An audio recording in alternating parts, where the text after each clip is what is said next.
Rozumiem, że jesteś z tych bardziej ciekawskich. To się chwali. Warto wszystko dobrze sprawdzić przed tak poważną inwestycją, jaką jest przydomowa elektrownia fotowoltaiczna.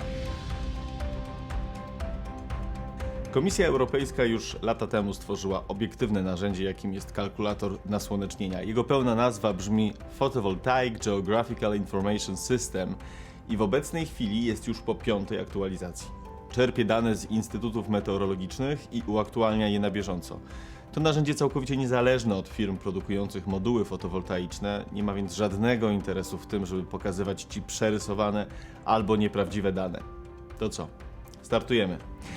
Zaznaczę jeszcze tylko, że skupimy się w tym filmie na bardzo podstawowych funkcjach kalkulatora, czyli sprawdzenia potencjału nasłonecznienia dla Twojej okolicy oraz na możliwej do uzyskania produktywności dla planowanej instalacji fotowoltaicznej. Zacznijmy od mapy i nasłonecznienia. Możesz, poruszając się po mapie jak po tej tradycyjnej, googlowskiej, zaznaczyć swoją miejscowość. Jeśli nie chce Ci się szukać, wpisz jej nazwę tutaj. Masz też trzecią opcję.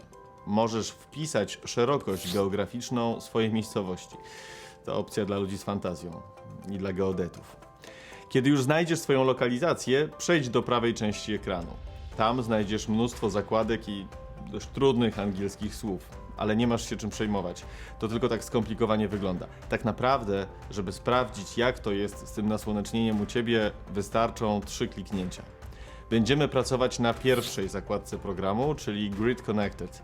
To oznacza instalacje podłączone do sieci. Pierwszy wers, Solar Radiation Database, określa konkretną bazę danych, na podstawie której kalkulator wylicza nasłonecznienie. Baza danych nasłonecznienia dopasowuje się automatycznie po wyborze lokalizacji, więc tutaj nie musisz niczego zmieniać.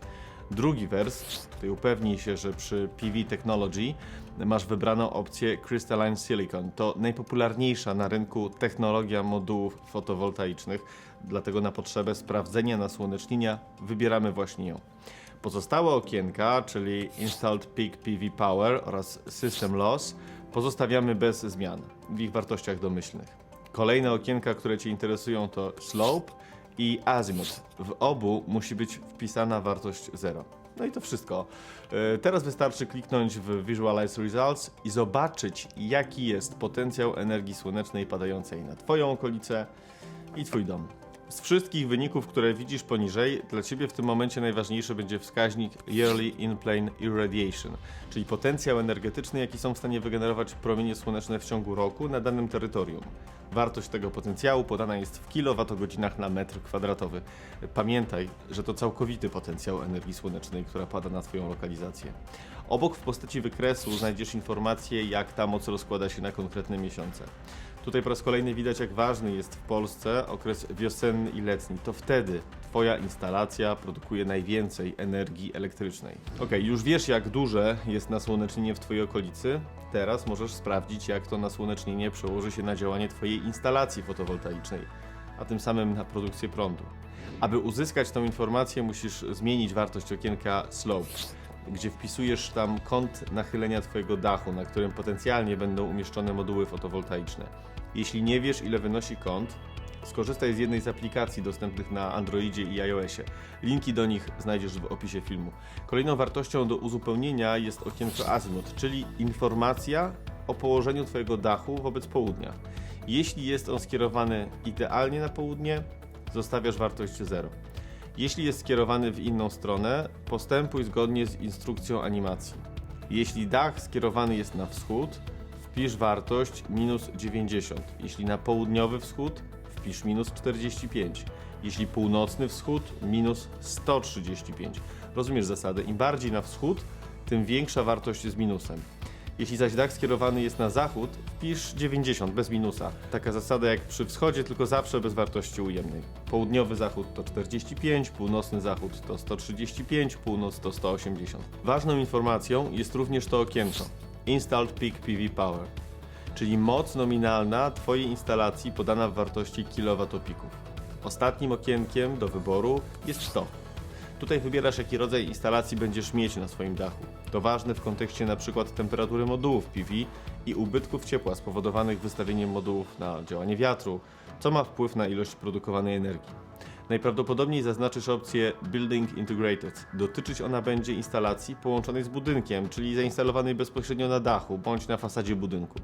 Druga opcja, Freestanding, dotyczyć będzie instalacji wolno stojącej, zamontowanej na stelażach na gruncie lub alternatywnie na dachu płaskim. Pozostałe okna zostawiasz uzupełnione tak, jak we wcześniejszym przykładzie do sprawdzenia nasłonecznienia. Klikasz przycisk Visualize Results i odczytujesz dane z tabelki. Tak jak poprzednio przy sprawdzaniu nasłonecznienia w Twojej miejscowości, pojawia się informacja, jaki jest potencjał energetyczny w kilowatogodzinach na metr kwadratowy. Dodatkowo jednak dostajesz informację, ile energii elektrycznej Twoja instalacja będzie w tym konkretnym przypadku produkowała w ciągu całego roku.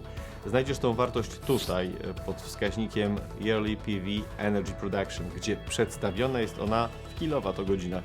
Podana wartość jest wynikiem przeliczenia ogólnego potencjału energetycznego z uwzględnieniem już konkretnych ubytków energii.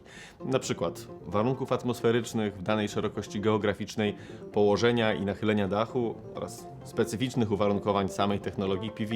Tak jak wcześniej, masz tutaj wykres z rozbiciem uzysków energii na konkretne miesiące. Magia, prawda? Jeśli chcesz wrócić do tych danych, pokazać je komuś albo jeszcze to przemyśleć, ściągnij sobie wyniki w PDF-ie. Kliknij tutaj, zapisz na komputerze i sprawdź, jak bardzo opłaca Ci się przydomowa elektrownia fotowoltaiczna. A jeśli masz jeszcze jakieś wątpliwości albo pytania, obejrzyj nasze filmy. Tam obalamy mity, tłumaczymy zasady działania i zdradzamy wszystkie tajemnice instalacji fotowoltaicznych w Polsce. Zapraszam! Ile zaoszczędzę dzięki instalacji fotowoltaicznej? Jak działa fotowoltaika? Ile muszę zainwestować w instalację fotowoltaiczną? Odpowiedzi na te pytania poznasz w naszych filmach. Do wszystkich znajdziesz linki w opisie.